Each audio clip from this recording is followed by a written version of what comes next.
इस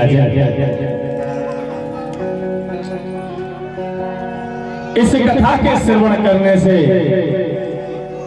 अकाल मृत्यु ही दूर हो जाती है। अकाल मृत्यु नष्ट हो जाती है।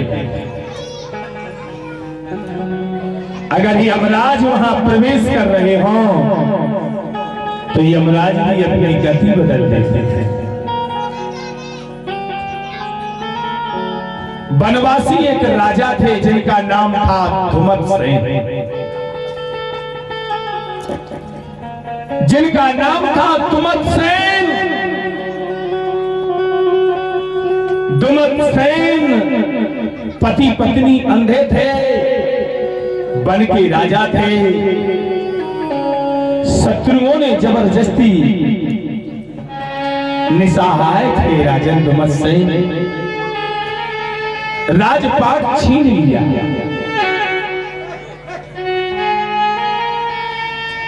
राजपाट छीनने के बाद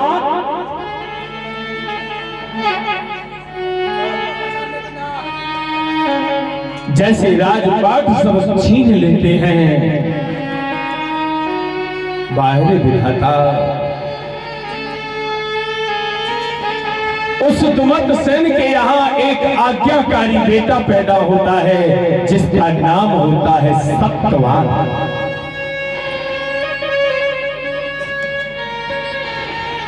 परंतु पुत्र तो बेटा सत्यवान हुआ है, वह भी अल्प आयु वाला बेटा हुआ है कि 18 वर्ष की उम्र में जैसे जाएगा वैसे सत्यवान संसार को छोड़ के चला जाएगा।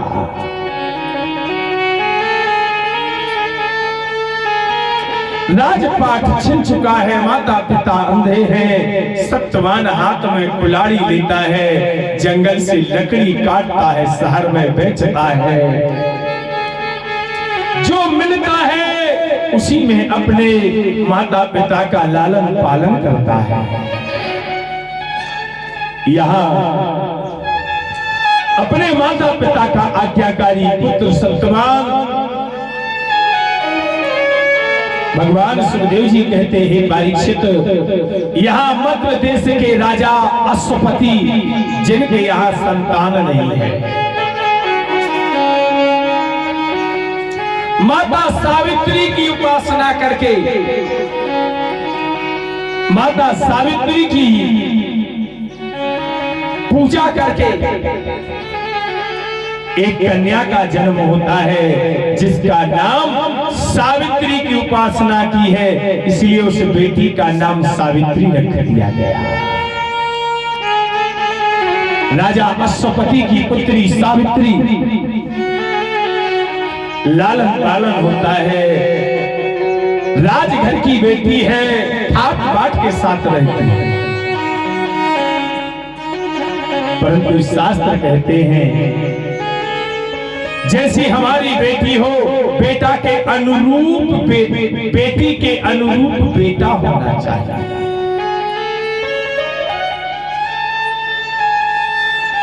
आज राजा अश्वपति देश देशांतर विदेश विदेश जाते हैं और अपनी बेटी के योग्य बेटा कहीं नहीं पाते।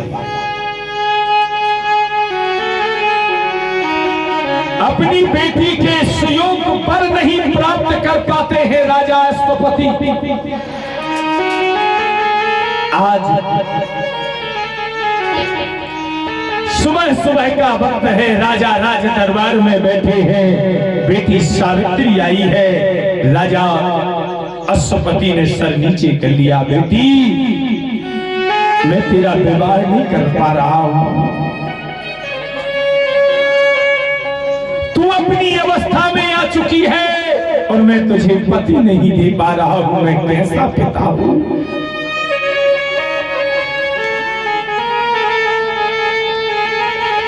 राजा अश्वपति के नेत्रों से आंसू आने लगे।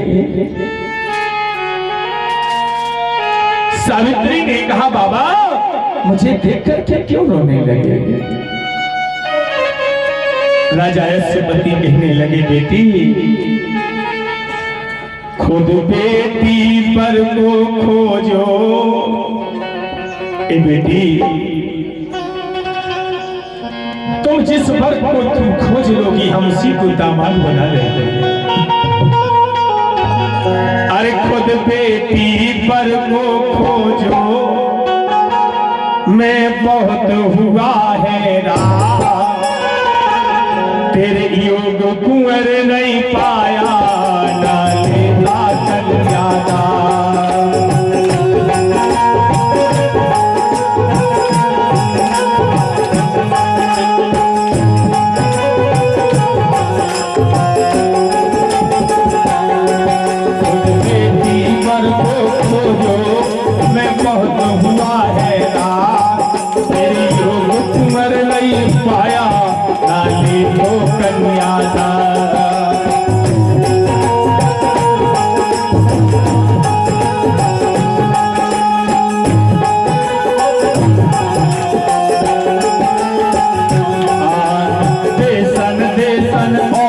देसन खोजे राजकुमार,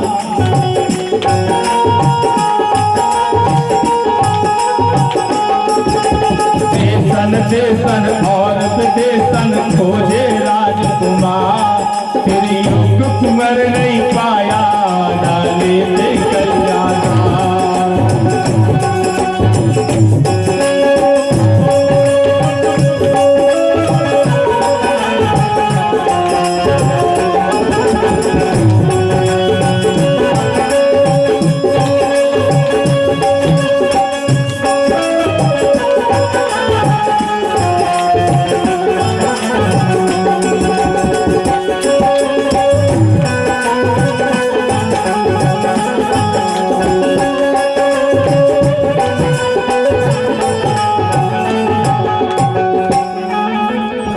बेटी वर को खोजो।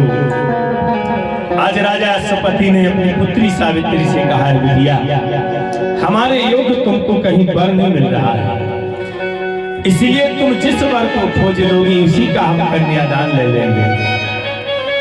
सावित्री गदगद बोली, वाह वाह वाह। सावित्री ने सिपाही बुलाए हैं, अपने अंग रक्षक लिए हैं। सावित्री कहने लगी, हमारे पिता ने देश और विदेशन खोजे हैं, मैं तो जंगल में अपने वर को खोजूंगी। जंगल की ओर सावित्री का रथ बढ़ दिया है। चलते चलते चलते चलते चलते चलते 15 दिन तक सावित्री जंगल में विचरण करती है। 15वें दिन का जब सूर्य किरण डूब रही है, एक युवा वृक्ष पर लकड़ी काटता हुआ सावित्री की नजर पड़ती है। सावित्री ने कहा, रथ रोको चलावन बाबरे, साथी मेरा नजर आ जात है, रथ वृक्ष के नीरे दिखाओ रे, कतरी काटन हरा मेरा यार है। सावित्री ने कहा, रथ को रोक लो और उस वृक्ष की ओर मेरे रथ को ले चलो। जैसे रथ था, सप्तवान लकड़ी काट रहा था।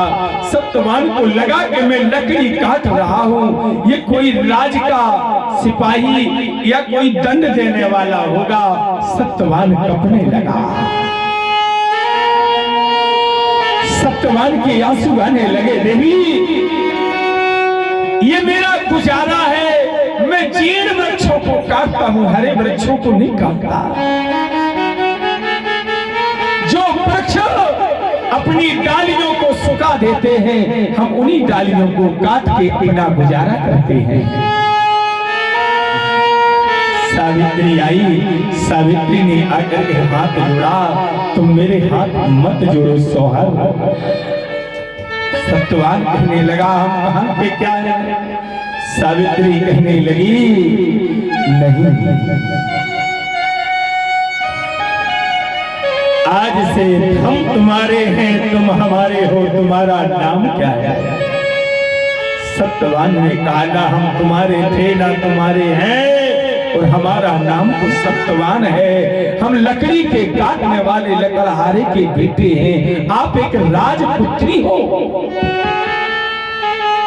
सावित्री ने कहा कन्या को राजा की जरूरत नहीं होती, कन्या को धन की आवश्यकता नहीं होती, कन्या को पद की जरूरत नहीं होती, कन्या को वर की जरूरत होती है। तू मिल गया।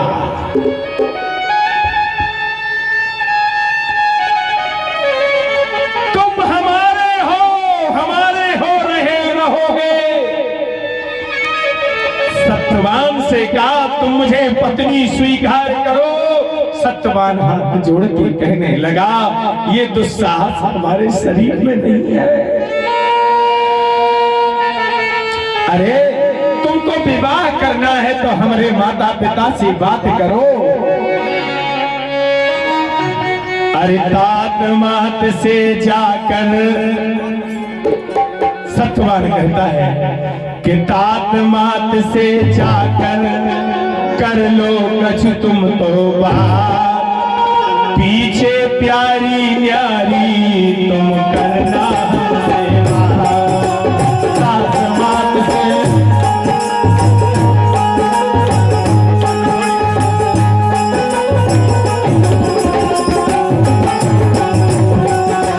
तात मात से जाकर तुम कर लो प्यारी बात, पीछे न्यारी प्यारी हम कर लेंगे कुछ बात।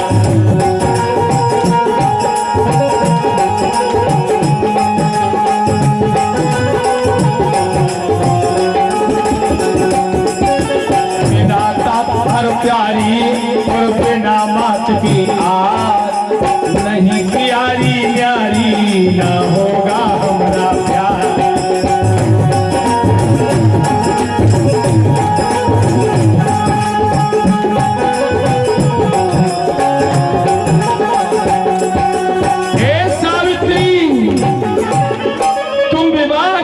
चाहती हो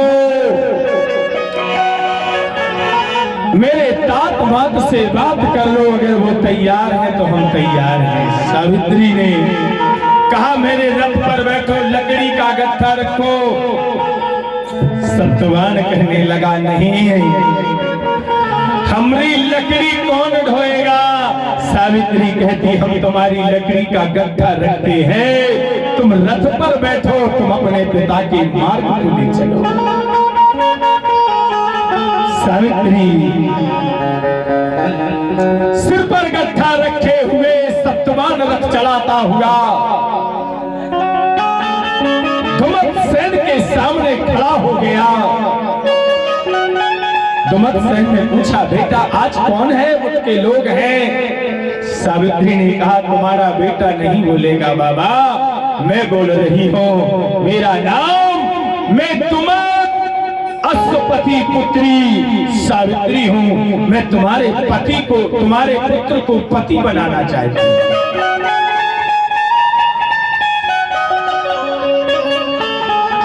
राजा धुमतसेन कहने लगे पुत्री ये क्या कर रही? तुम राजा महाराज हम जंगल के वासी हैं, हमने पास ओढ़ने को, बैठने को, रहने को घर नहीं है।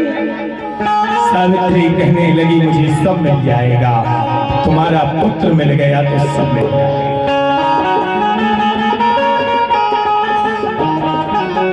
अश्वपति बुलवाई अरे द्वारे आज भरा, और सावित्री का प्यारा अरे रच दिया वर्ण विवाह।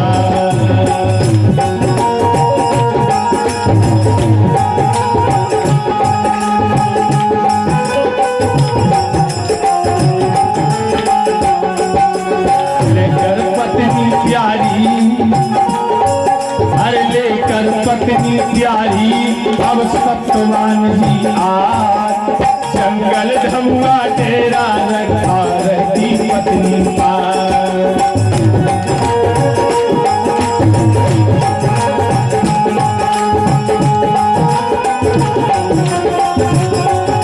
और सावित्री रथ को हाँकते हुए जंगल में आए। 17 वर्ष पूर्ण हो गए, 18वां वर्ष चल रहा है, अल्प आयु है, 18 वर्ष में सत्यवान मर जाएगा। नारद आए हैं। नारद ने आके सावित्री से कहा, ए सावित्री, तूने चुना है तो कैसा पति चुना? 1 वर्ष का तेरा और सत्यवान का संग है। 1 वर्ष बाद तेरा पति तुझे छोड़ के चला जाएगा। सावित्री कहने लगी, ऐसा नहीं हो सकता, मुझे विश्वास है, मुझे विश्वास है। आज सावित्री अपने पति के साथ जंगल को जाती है। सत्यवान लकड़ी काटता है, 2 गट्ठा बनते हैं, 1 गट्ठा सावित्री रखती है, दूसरा सत्यवान बनता है। शहर में जाकर के बेचता है, जो मिलता है उसी में पति पत्नी माता पिता को भोजन कराता है। ऐसे चलते चलते 18वां वर्ष का वो अंतिम दिन, सावित्री साथ में है और जैसे सावित्री साथ में है कि बेधना लेखे तरत ना तारे, चाहे यतन करो बहु सारे, बेधना लेख तरत नहीं तारे। वो समय आया है और जैसे समय आया है, सत्यवान डाल पर खड़ा है और उसी समय सत्यवान डाल से गिर के जमीन में गिर जाता है। जैसे सत्यवान जमीन पर गिरता है, सावित्री ने पति को नहीं देखा, सावित्री ने अपने पति की आत्मा को देखा। सावित्री उस मट्टी को नहीं उठा रही, उस मट्टी को नहीं छू रही, सावित्री रो नहीं रही है। सावित्री यमराज से कहने लगी, है यमराज, यमराज आज यमराज सुनो,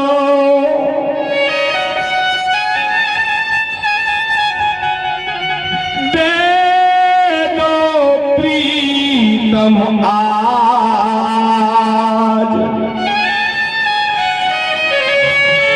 और प्रीतम बिन मेरी प्रीति अधूरी नहीं हुई औलाद। हे यमराज, रुक जाओ। हे यमराज, जैसे तुमने मेरे पति के प्राण छीन लिए हैं, मेरे भी छीन लो।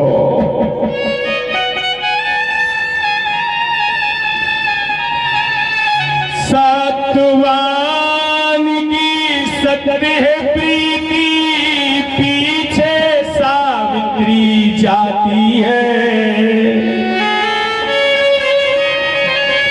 और यमराजा को रोक रही और छेकत पतिव्रत नारी है।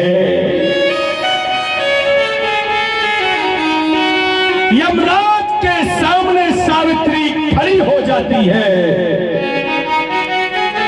यमराज से लड़ती है। यमराज ने कहा, सावित्री तुम तुमको विदित नहीं, तुम्हारा पति वृक्ष के नीचे पड़ा है। सावित्री कहने लगी, मैं वो मूर्ख औरत नहीं हूं यमराज, वहां तो मिट्टी पड़ी है, पति तो तुम्हारे पास में है। अब नहीं लौटा सकते तो हमको जला के भस्म कर दो। यमराज कहने लगे, हम ना गऊ को मारा दिया, ना हमको कुछ कर दिया, मृत्यु मारती है, हम तो केवल पकड़ के यमपुरी ले जाते हैं। यमराज कहते, बेटी लौट जाओ, पृथ्वी पर जाओ, याद रखो इस जीव के लिए 5 क्षितिजल पावक गगन समीरा पंच रचित यह अधम शरीर। ये 5 जगह से गुजरना पड़ता है। पहले नंबर आकाश। यमराज जब पीछे पीछे सावित्री आकाश मार्ग में आ गई, यमराज कहने लगे, आकाश के बाद तुम अपने आप नीचे कर जाओ। मगर धन्य सावित्री आकाश को क्रॉस करती हुई वायुमंडल में यमराज ने प्रवेश किया। क्षिति जल में बाहु प्रवेश किया, बोले यहां तुझे ऑक्सीजन नहीं मिलेगी, तू मर जाएगी। आकाश के बाद जल का मार्ग होता है जीव को। आकाश से निकलती गई, जैसे यमराज ने जल मार्ग में प्रवेश किया, सावित्री ने जल मार्ग में भी प्रवेश कर दिया।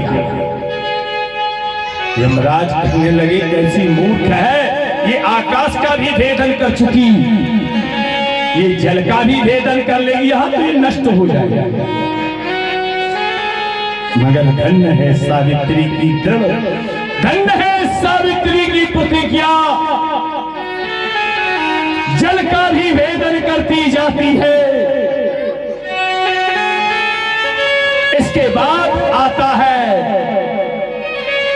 समीर माने हवा, जहां विराट तूफान चलते हैं, जो मेघों को भी उड़ा देते हैं, जो बदलों को भी उड़ा देते हैं। वहां से यमराज का रथ जा रहा है, पीछे पीछे सावित्री रथ चल पीछे पीछे लगी है। पवन वेग वायु वेग भी सावित्री के पग को नहीं रोक पाया है।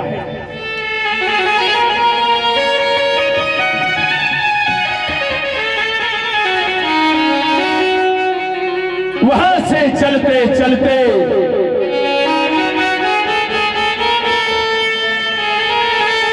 चौथा स्तंभ आता है अग्नि। अग्नि में से यमराज जीव को ले जाता है।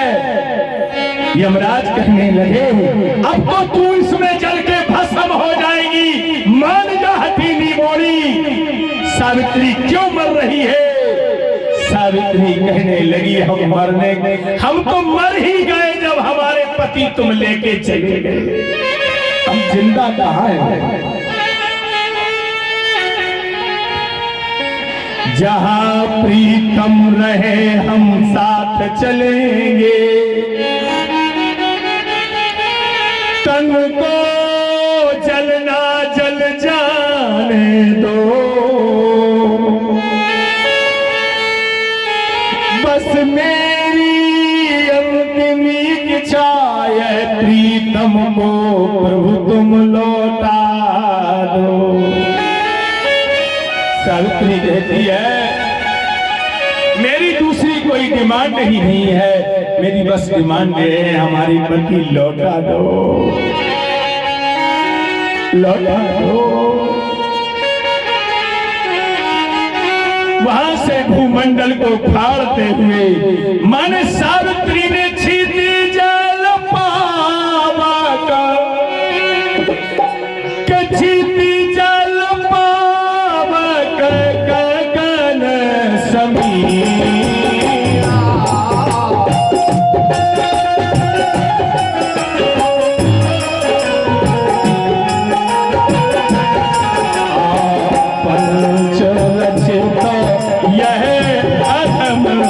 हीरा।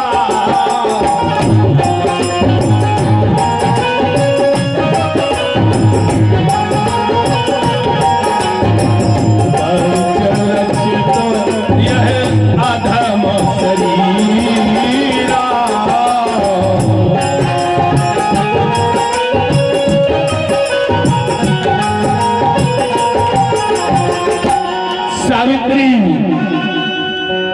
इन समस्त विषम मार्गों को पार करती जा रही है। पति की लाश वृक्ष के नीचे पड़ी है। सावित्री का तप ये रहा, जब तक सावित्री नहीं आई तब तक सत्यवान के शरीर को किसी जीव जंतु तो ठीक है, किसी दुर्वासना ने भी प्रवेश नहीं किया।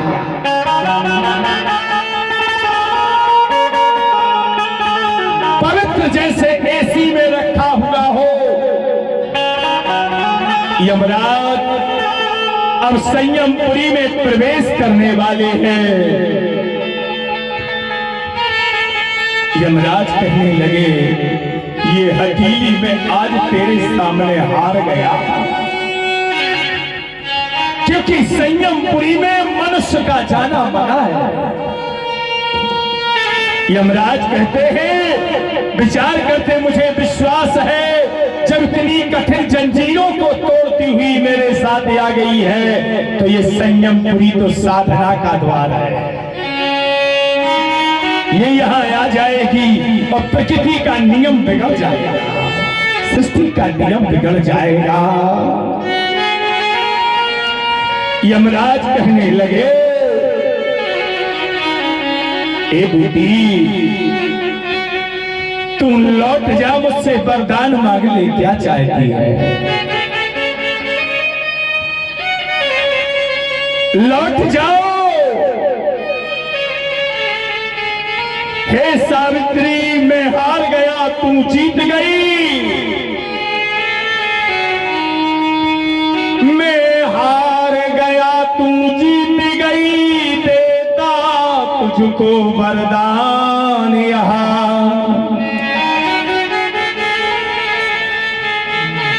अरे काया माया को छोड़ चली, एक जीव को पति बनाए खड़ी।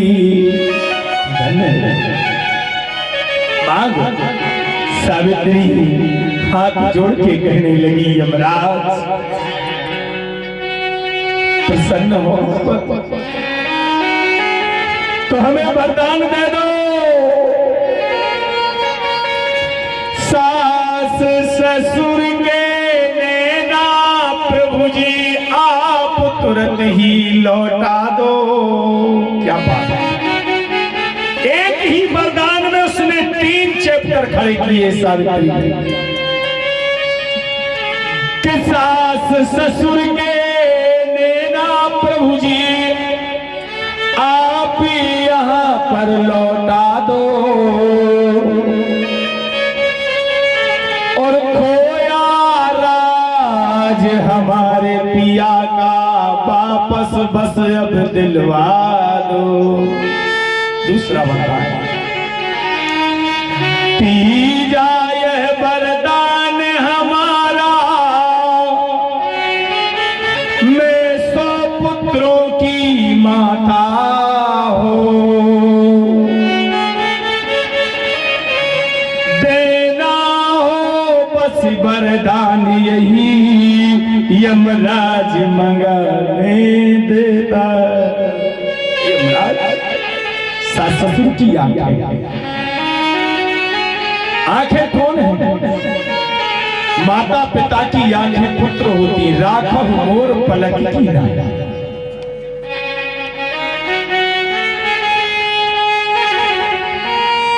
ये जो आंख है माता पिता की, ये जो सुपुत्र होते हैं ये पुत्र नहीं है, माता पिता की आंखें होती हैं। सावित्री ने कहा मेरे पास माता पिता की आंखें हैं। तत्काल यमराज ने कहा तथास्तु। वहां अंधे तुमत्सेन तत्काल नेत्र प्रकाशित हो जाते हैं।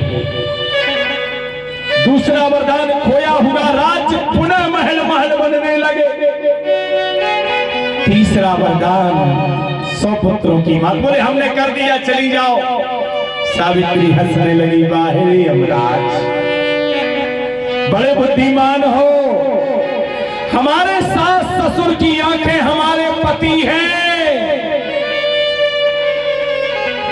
अरे ये तो लौके की आंखें हैं, कभी बंद हो सकती हैं, कभी चालू हो सकती हैं।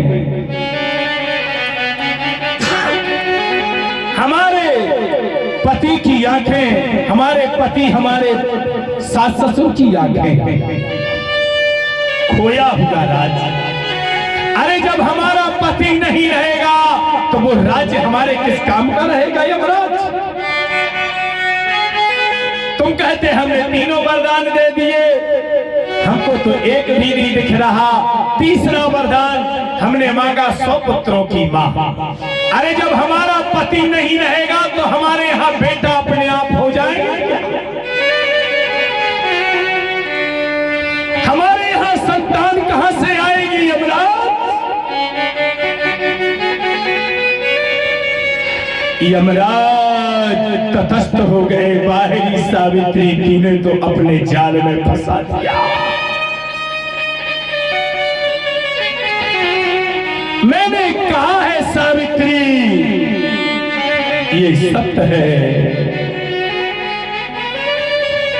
त्रिलोक रंभ अनन्य पावन पुष्प वर्षा हो रही। यमराज सृष्टि छोड़ पावन पत्नी को पति दे दई। आकाश मार्ग से फूल बरसने लगे, पुष्प वृष्टि होने लगी। पुष्प वृष्टि के साथ सावित्री अपने पति को अपने हाथ में लेकर के आगे चल पड़ी। चली जात प्रिय हृदय बिठारी, जासु जहां पिए मिट्टी पाए। जहां पति की मिट्टी पड़ी है, सावित्री वहां रुक गई है, जीव को डाला है। सत्यवान उठ करके मुंह पे हाथ फेर करके खड़ा हो गया। सावित्री कहती, सत्यवान कहता, प्रिय मुझे क्या हो गया था? सावित्री ने कहा, स्वामी तुम थक गए थे, इसलिए हम यहाँ खड़े रहे। जब तुमने सो लिया तो हम उठाकर अब राज्य चलते। जैसे सास ससुर ने सत्यवान को जीवित देखा, दुमत्सेन ने अपने नेत्रों को देखा, सावित्री के चरणों में गिर गए। बेटी,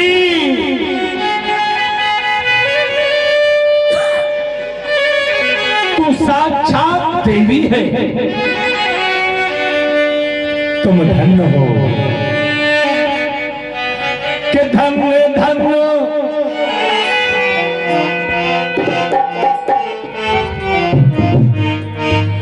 धन धन सावित्री को, अरे हाँ धन धन सावित्री को, जिसने प्रीतम को लौटाया।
परिया पूजन मातम मारो।